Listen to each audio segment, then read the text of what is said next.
వాణి TV ప్రేక్షకులందరికీ యేసు నామములో శుభాలు తెలియజేస్తూ నా స్వరం యేసు కోసమే అనే దివ్యవాక్కు కార్యక్రమానికి మిమ్మల్ని అందరినీ ప్రేమతో మరొక్క మారు ఆహ్వానిస్తూ ఉన్నాం. గత వారము మనమందరము రక్తములోనే రక్షణ అనేది చూస్తున్నాం. యేసునాథుని యొక్క రక్తం గురించి ధ్యానించుకున్నాం. దివ్య సప్రసాద నాథుని గురించి తెలుసుకొని ఉన్నాం. ఈ వీడియోలో కథోలిక శ్రీ సభలోనే రక్షణ, దీనికి అర్థం ఏంటి?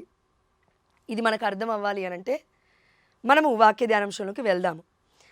లేవీయ కాండము 17వ అధ్యాయము 10వ వచనం చూడండి. లేవీయ కాండము 17వ అధ్యాయం 10వ వచనము. ఇజ్రాయేలీలు కానీ వారితో వసించు పరదేశులు కానీ నెత్తుటిని భుజింతురేని నేను విముఖుడనై వారిని శిక్షించి సమాజము నుండి వెలివేయుదును. ఇక్కడ చూడండి, ఆ దేవాది దేవుడు మోషేకిస్తూ ఉన్నాడు ఈ పంచ గ్రంథాలు, 5 గ్రంథాలు కూడా. అయితే ఆ దేవాది దేవుడు ఏమని మాట్లాడుతున్నారంటే, జంతువుల రక్తములో ప్రాణం ఉంటుంది కాబట్టి ఈ రక్తాన్ని ఎవ్వరూ కూడా భుజించకూడదు. కేవలం ఆ యొక్క దేహం ఉంటుంది కదా, ఇప్పుడు మేక అంటాము, ఆ గోట్ అంటాం కదండి, మనం ఏం చేస్తాం, దాంట్లో రక్తం తాగము. అదేవిధంగా ఇప్పుడు కోడిని కూడా తీసుకోండి, రక్తం తాగము. చికెన్, మటన్ ఇవన్నీ కూడా రక్తం తాగము. అంటే దేవుడి యొక్క వాక్యానికి విధేయించే వాళ్ళ గురించి దేవుడు మాట్లాడుతున్నాడు. తాగకుండా ఉన్నప్పుడు వారు ఎలా ఉంటారు అంటే చూడండి, ఇక్కడ సెలవిస్తున్నాడు. దేవుడు అంటున్నాడు, ఒకవేళ తాగితే వెలివేయండి. దేవుడు చెప్పిన మాటకి ధిక్కరిస్తే వెలివేయండి. జంతువుల రక్తము నేను తాగొద్దన్నాను, కానీ ఈ మనుషులు తాగితే జంతువుల రక్తం కూడా విడిచిపెట్టట్లేరు కాబట్టి వాళ్ళని సమాజము నుండి వెలివేయండి. అంటే దేవుడి బిడ్డలుగా ఉండనివ్వకూడదు అని దేవాదేవుడు డైరెక్ట్గా యావే ప్రభు మోషేతో చెప్తూ ఉన్నాడు. ఇదే సందర్భంలో 11వ వచనం చూడండి ఎందుకు అంటున్నాడు. ప్రతి ప్రాణి ప్రాణము దాని నెత్తురులో ఉన్నది కనుకనే ఈ నెత్తురును పీఠము మీద చిలకరించి ప్రజల పాపములకు ప్రాయశ్చిత్తము చేయవలసినదిగా నేను కట్టడ చేసి తిని. నెత్తురులోని ప్రాణము పాపములకు ప్రాయశ్చిత్తము చేయును. మనమందరం కరెక్ట్గా ఆలోచిస్తే పాత నిబంధనలో మన యొక్క యాజకులు, లేవీయులు ఏం చేసేవారంటే, దివ్యమైన బలిపీఠం ఉంటుంది. బలిపీఠం మీద ఆ యొక్క కోడెలని, ఆ యొక్క మేకలను వధించి వాటి రక్తాన్ని ప్రోక్షిస్తారు. ప్రోక్షించిన తర్వాత ఆ యొక్క దేహం ఉంటుంది కదా, గొర్రెపిల్ల దేహము, అది బర్న్ట్ ఆఫరింగ్ అంటే దహన బలిగా అర్పిస్తారు.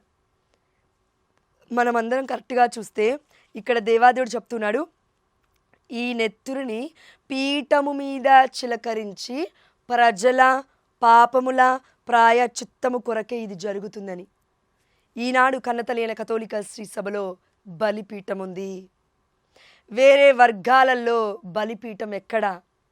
కొలతలు కూడా ఆ దేవాది దేవుడు పరిశుద్ధమైన గ్రంథంలో ఇచ్చాడు. అంతెందుకు, ఇక్కడ లేవీలు, కానీ కొత్త నిబంధనకు వచ్చేసరికి మన యేసుప్రభుల వారు ప్రధాన యాజకుడు.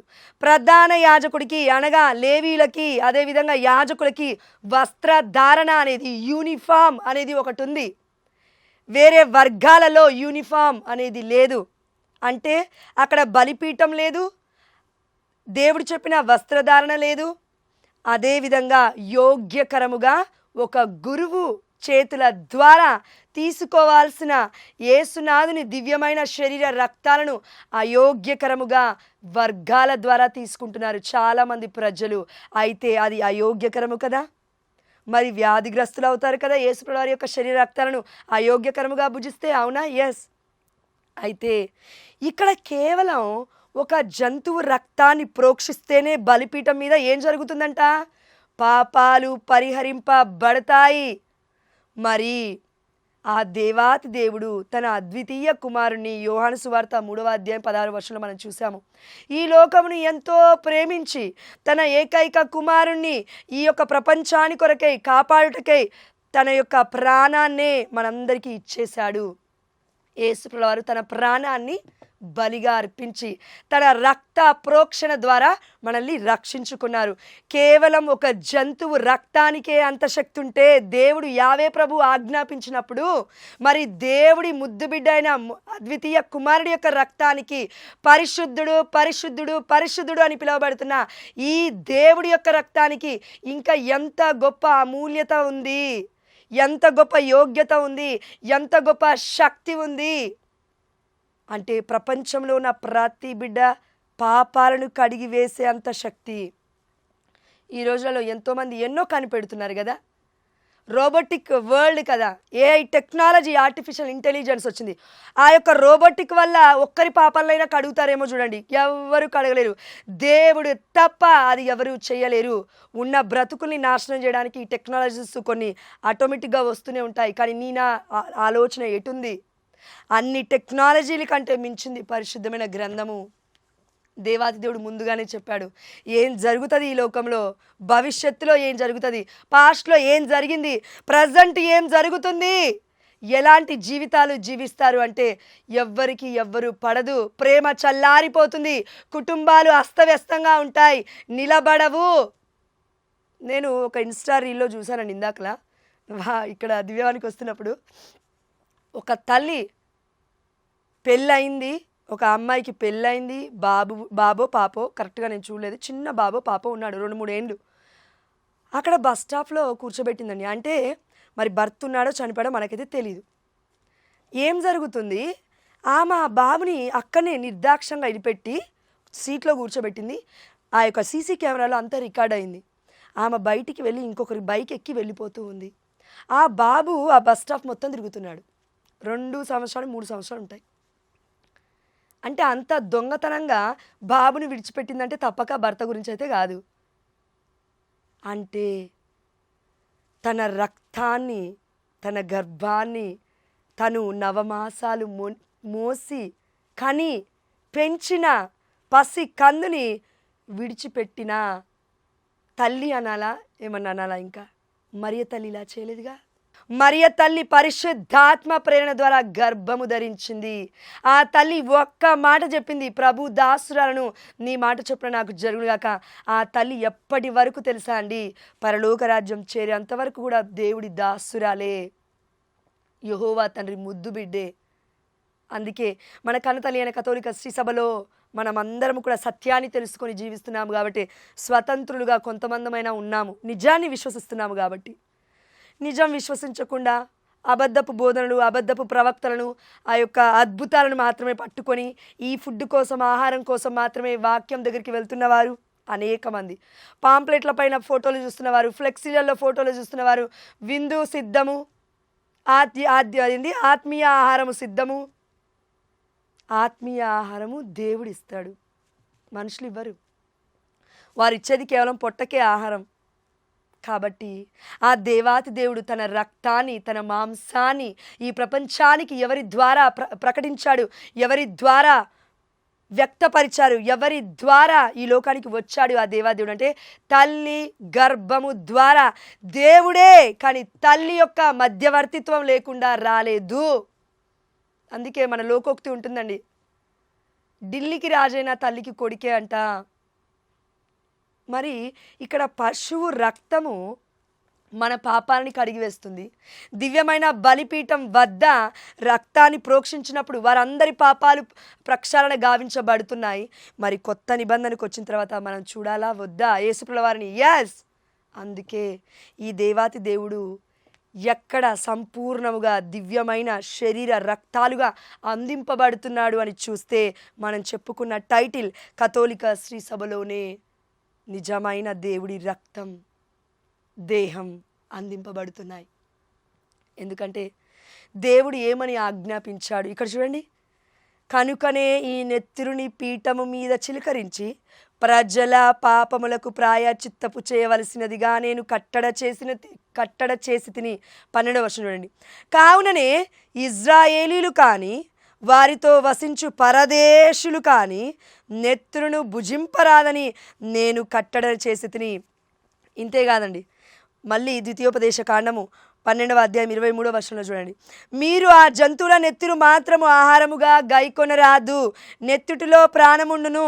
మీరు జంతువు మాంసముతో పాటు దాని ప్రాణమును కూడా భుజింపరాదు. పరిశుద్ధమైన గ్రంథములో దేవాతి దేవుడు ఇన్ని మాటలు చెప్తున్నాడు.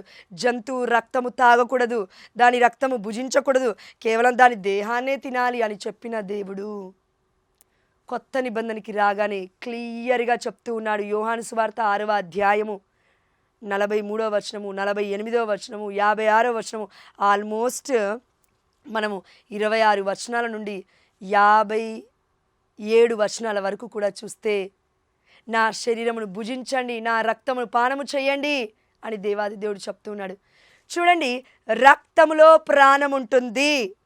కాబట్టి ఒక వ్యక్తి ఎవరైనా సరే జంతువు రక్తాన్ని తాగితే నిజంగా జంతువు స్వభావం వస్తుంది. ఇంకొక రక్తం ఇంకొకరికి ఎక్కియాలంటే తాగుబోతువా, నువ్వు ఎలాంటి వ్యక్తివి, డ్రగ్స్ తీసుకుంటున్నావా, లేదంటే నీ యొక్క శరీరంలో ఎయిడ్స్ ఉందా, ఏమైనా రోగం ఏడ్చిందా, క్యాన్సర్ ఉందా, ఇంకేమైనా ఉందని చెకప్లు చేస్తారు డాక్టర్లు. దాని తర్వాతే ఒక వ్యక్తి ఇంకొక వ్యక్తికి రక్తాన్ని ఇస్తాడు.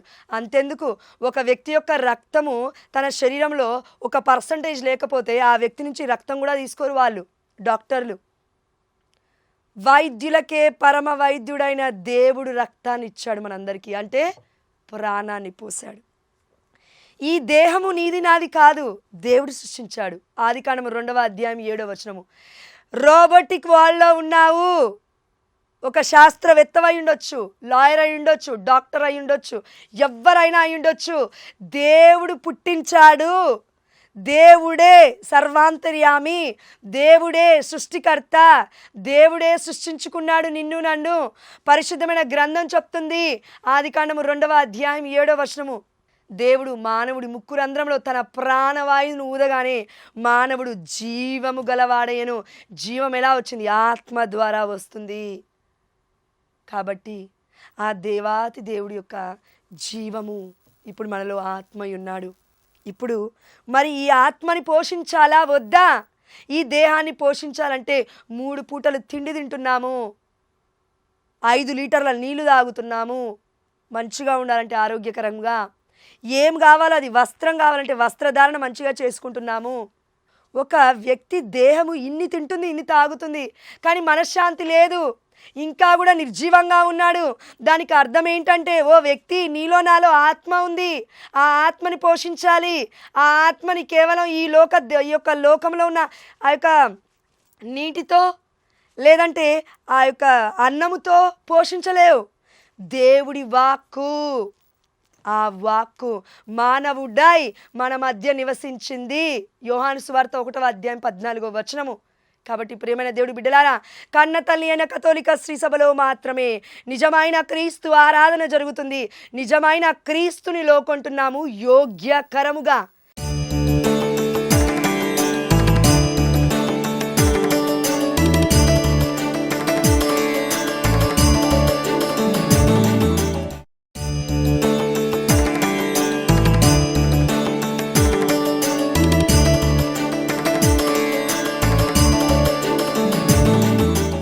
దేవాతి దేవుడు నిర్గమకాండములో అన్నాడు, పాస్కా విందు భోజనం మీరు ఎలా చేయాలి?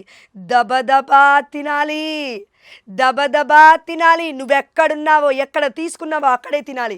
కన్నతల్లి అయిన కథోలిక శ్రీ సభలో ఏ ఒక్కరికి కూడా, అంతెందుకండి, పోపు గారు కూడా తన ఇంటికి దివ్య సప్రసాదాన్ని పట్టుకొని వెళ్ళాల్సిన పర్మిషనే లేదు. ఒక వ్యక్తి అంట అతని దగ్గరికి వచ్చి, ఫాదర్, నాకు దివ్య సప్రసాదం అంటే మన బాడీ ఆఫ్ క్రైస్ట్ ఉంటుంది కదా, బాడీ ఫామ్లో రొట్టె ఫామ్లో ఆ యొక్క గోధుమ రొట్టె ఉంటుంది కదా, నాకు దివ్య సప్రసాదం కావాలి ఫాదర్. నేను తీసుకోవడమే కాదు, నేను కథోలికుని, కానీ నాకు ఇంట్లో పెట్టుకోవాలి, నేను ఇంట్లో పెట్టుకొని ఆరాధించాలి దేవుణ్ణి అని అన్నాడంట. నువ్వే కాదు, పోపు వచ్చినా కూడా ఆ పర్మిషన్ లేదు.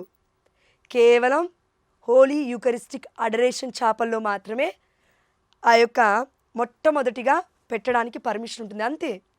ఓన్ కాదు అది, అది నీ నా సొంతం కాదమ్మా. ఎక్కడ పడితే అక్కడ పెట్టుకోవడానికి తల్లి ఆలోచించాలి. అయోగ్యకరముగా భుజించినప్పుడు రోగం రాకపోతే ఏమొస్తుంది? ఆ రోగం తరతరాలకి అంటకపోతే ఏం చేస్తుంది? 4 తరాలు కూడా శపింపబడతాయి దేవుడి వాక్యానికి విరుద్ధముగా వెళ్తే. అందుకే ఫాదర్ చెప్పగానే నాకు అనిపించింది, అరే ఎందుకు చెప్పకూడదు ఈ విషయాన్ని? అవును, మా అందరికీ చాలామందికి తెలియదు ఈ విషయం. అంటే కన్నతల్లి అయిన కథోలిక శ్రీ సభలో మాత్రమే నిజమైన పరిశుద్ధమైన గ్రంథములో ఉన్న వాక్యాలు మొత్తం నెరవేరుతున్నాయి. యోగ్యకరంగా భుజించాలి, ఇది నా శరీరము, ఇది నా రక్తము అనగానే శిష్యులు అక్కడే తిన్నారు. కానీ యూదా ఇస్కారియోతు మాత్రము పట్టుకొని బయటికి వెళ్తూ ఉన్నాడు.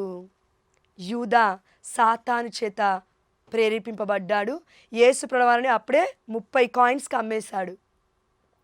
యూదా ఇస్కారియోతు వలె ఎంతోమంది వర్గాలు ఈ రోజున 44,000 వర్గాలు ఉన్నాయంట ఈ ప్రపంచంలో, క్రైస్తవులు అనబడేవాళ్ళు. మరి 44,000 వర్గాలలో ఏ వర్గానికి వెళ్ళి తీసుకుంటావు దివ్య ప్రసాదనాథుని?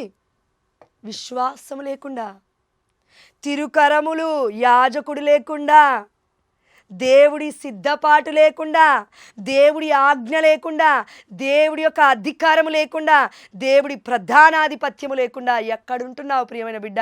ఆ దేవాదేవుడు చెప్తున్నాడు, ఈరోజు నీకును నాకును జంతు రక్తములోనే అంత శక్తి ఉంది కాబట్టి నేనేమన్నానంటే జంతువు రక్తాన్ని తాగకూడదు. జంతువులని, మానవులని, సృష్టిని చేసిన సర్వ సృష్టికర్తను నేను కాబట్టి నన్ను భుజించువాడు బ్రతుకుతాడు అని దేవాతి దేవుడు అంత ఖచ్చితముగా ఎలా చెప్తున్నాడంటే we are dead in the spirit. ఆత్మలో మనం చాలామంది చచ్చిపోతున్నాం ఈ రోజున. అందుకే ఆనందం లేదు, అందుకే శాంతి లేదు, అందుకే సమాధానం లేదు. దానికి కారణం దివ్యమైన కన్నతల్లి అయిన కథోలిక శ్రీ సభలో దేవుడి యొక్క దివ్యమైన శరీర రక్తాలను భుజించకపోవడమే. ఎక్కడికో అద్భుతాల కోసం పరిగెట్టడం.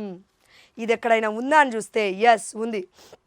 యోహాను సువార్త 6వ అధ్యాయము 25వ వచనం దగ్గరికి రండి. జీవాహారము దేవాదేవుడు మాట్లాడుతూ ఉన్నాడు.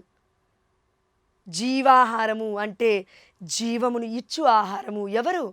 నేనే మార్గము, నేనే సత్యము, నేనే జీవము అని యేసు ప్రభువారు చెప్పారు. అవునా? యోహాను సువార్తలో, యోహాను సువార్త 14వ అధ్యాయం 6వ వచనంలో. అదేవిధంగా జీవాహారం గురించి దేవాదేవుడు ఏం మాట్లాడుతున్నాడు చూడండి. 25వ వచనము, ప్రజలు సరస్సు ఆవలి వైపున యేసుని కనుగొని బోధకుడా మీరు ఎప్పుడు ఇక్కడికి వచ్చితిరి అని అడిగిరి.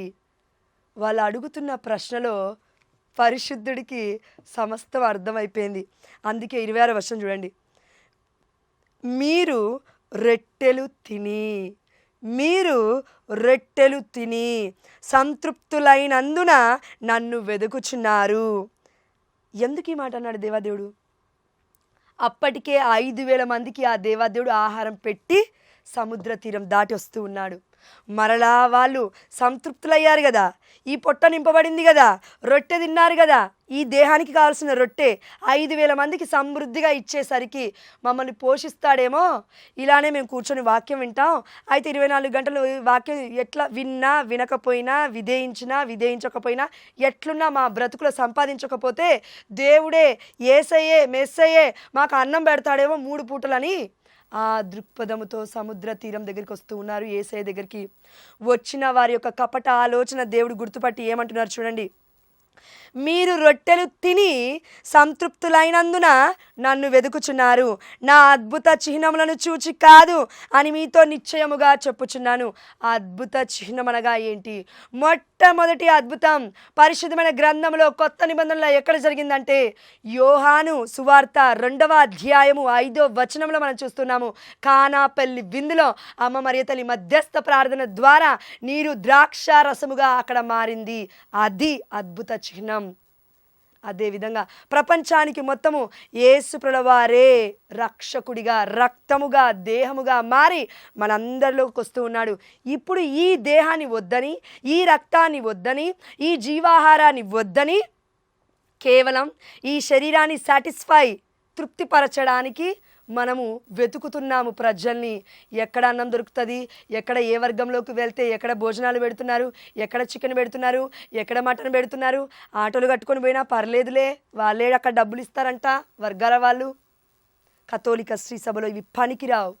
అందుకే మీరు చూడండి పెద్ద పెద్ద పుణ్యక్షేత్రాలలో, అంతెందుకు మన సెయింట్ ఆంటోనీ చర్చ్లో, మన సెయింట్ మేరీస్ బెసిలికా చర్చ్లో, సెయింట్ జోసెఫ్ కెథడ్రల్లో ప్రతి కనతలేని కథోలిక శ్రీసభ చర్చ్లో గురువు మైక్లో అనౌన్స్ చేస్తాడు ఏమని, దివ్య సప్రసాదం ఇచ్చే ముందు కథోలికులు మాత్రమే ముందుకు రావాలి, వేరే ఏ ఇతర వర్గాలు కూడా దివ్య సప్రసాదనాదుని అయోగ్యకరముగా తీసుకోవడం తప్పు తప్పు అన్నారంటే అది నిజం.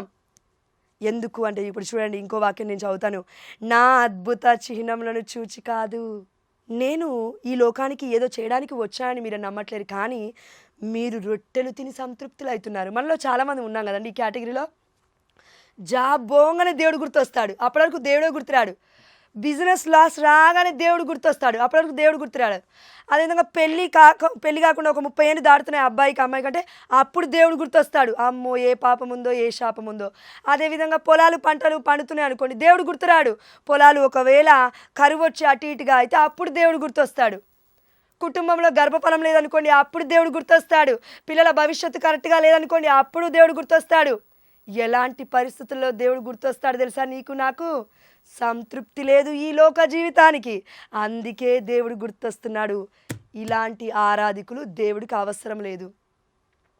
అందుకే సమరయ స్త్రీతో ఆ దేవాదేవుడు అంటున్నాడు, ఆత్మయందు సత్యమందు నన్ను ఆరాధించు వారు ఆరాధికులనే ఆ దేవాతి దేవుడు కోరుతున్నాడు. ఎవరు ఆత్మయందు సత్యమందంటే, సత్యమేంటి, ఆత్మలో ఆరాధన ఏంటి, దానికి అర్థము దేవుడి యొక్క దివ్యమైన దేహాన్ని దివ్యమైన రక్తాన్ని యోగ్యకరముగా పానము చేయువాడే భోజ్యము చేయువాడే ఆత్మలో ఆరాధించగలుగుతాడు, సత్యములో ఆరాధించగలుగుతాడు.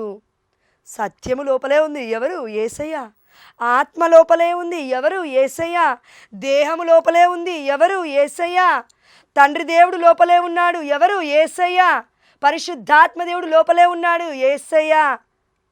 అంటే దివ్య సప్రసాదనాదుని లోకొనడం ద్వారా తండ్రి కుమార పరిశుద్ధాత్మ ముగ్గురు దేవుడి దేహములో నుండి, దేవుడి దేహం మనలోకి వచ్చింది కాబట్టి వచ్చేస్తున్నారు ముగ్గురు. దే ఆర్ టుగెదర్, వాళ్ళు ముగ్గురు ఒక్కరే అనేది కన్నతలేని కథోలిక శ్రీసభ విశ్వాసం. అదే బైబిల్ ప్రసంగం కూడా అదే. ఆదికాండం నుండి ప్రవక్తల గ్రంథాల వరకు మనం చూస్తే మన దేవాది దేవుడు యావే ప్రభు ఏమన్నారు?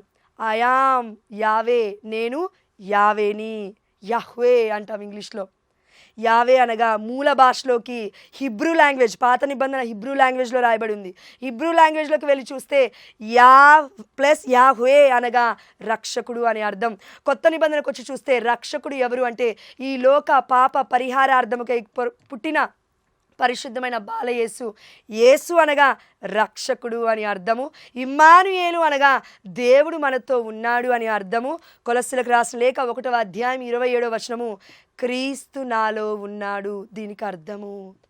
కన్నతల్లి అయిన కథోలిక శ్రీసభలో ఏం జరుగుతుంది? క్రీస్తు మనలో ఉంటున్నాడు. వర్గాలలో బయట ఉంటాడు దేవుడు. కన్నతల్లి అయిన కథోలిక శ్రీసభలో మాత్రమే క్రీస్తు నీలో నాలో ఉంటున్నాడు. ఎలా? దివ్యమైన సప్రసాదనాదుడి రూపంలో. దేవాతి దేవుణ్ణి అయోగ్యకరముగా తీసుకోవద్దు, అయోగ్యకరముగా భుజించొద్దు. కాబట్టి ప్రియమైన దేవుడు బిడ్డలారా, మొదటి భాగంలో మనం తెలుసుకున్నాము రక్తమే రక్షణ అనే విశ్వాసం మనలో ఉండాలి. ఈ భాగంలో మనం తెలుసుకున్నాము కథోలిక శ్రీసభలోనే నిజమైన దేవుడి యొక్క రక్త శరీరాలకి యోగ్యకరముగా మన కన్నతల్లి కథోలిక శ్రీసభలో యాజకులు ఇస్తున్నారు. వారి తిరుకరముల ద్వారా అక్కడ మార్చబడుతుంది, అద్భుతం జరుగుతుంది దివ్యమైన బలిపీఠం మీద. అదేవిధంగా వాటిని మనము యోగ్యకరంగా లోకొంటూ ఉన్నాము. ఏ వర్గాలలో, ఏ కథోలికేతర వర్గాలలో ఇది లేదు. కేవలం కథోలిక శ్రీసభలోనే మాత్రమే ఇది జరుగుతుంది. ప్రపంచవ్యాప్తంగా ఉన్న క్యాథోలిక్ యూనివర్సల్ చర్చ్ ఏదైనా ఉంది అంటే అది మన కథోలిక శ్రీసభ మాత్రమే. అందుకే ప్రపంచానికి రక్షణ ఈ రక్తము ద్వారానే. ఆమేన్, హల్లెలూయా. చిన్ని ప్రార్థన చేసుకుందాం, కళ్ళు మూసుకోండి. పరిశుద్ధుడా, ప్రేమ కలిగిన తండ్రి, ఇంత గొప్ప వాక్యాన్ని మా అందరికి అందించినందుకు నీకు వేలాది వందనాలు చెల్లిస్తూ, అవును యేసయ్యా, యోహాను సువార్త 6వ అధ్యాయము 35వ వచనంలో 48వ వచనంలో జీవాహారము నేనే అన్నావు. నాయనా, నువ్వే మాలో జీవిస్తున్నావా? ఇది మాకు అర్థం కాలేదు నా తండ్రి ఇన్ని రోజులు. కానీ యోగ్యకరముగా మిమ్మల్ని మేము దివ్య సప్రసాదనాదుడిగా మేము లోకొని ఉంటే తప్పకుండా మాలో నువ్వు నివసిస్తావు తండ్రి. కానీ మేము ఒకసారి వర్గాలలోకి, ఒకసారి క్యాథలిక్ కథోలిక శ్రీసభలోకి, ఇంకొకసారి అన్య దేవతల ఆరాధనలోకి వెళ్ళకుండా, విగ్రహారాధన చేయకుండా నా తండ్రి నిన్ను నిజమైన దేవుడు అని స్వీకరించే కృపను మా అందరికీ ఈ వాక్య పరిచర్య ద్వారా మీరు ఆల్రెడీ దయచేసి ఉన్నారని విశ్వసిస్తూ, మమ్మల్ని మా కుటుంబాలను కూడా యేసు రక్తానికి అంటగొడుతూ మేము అడిగినవన్నీ పొందుకున్నామని యేసు నామములో విశ్వసిస్తున్నాము మా ప్రియ పరలోకపు తండ్రి. ఆమేన్. హల్లెలూయా. పితా పుత్ర పవిత్రాత్మ నామమున ఆమేన్.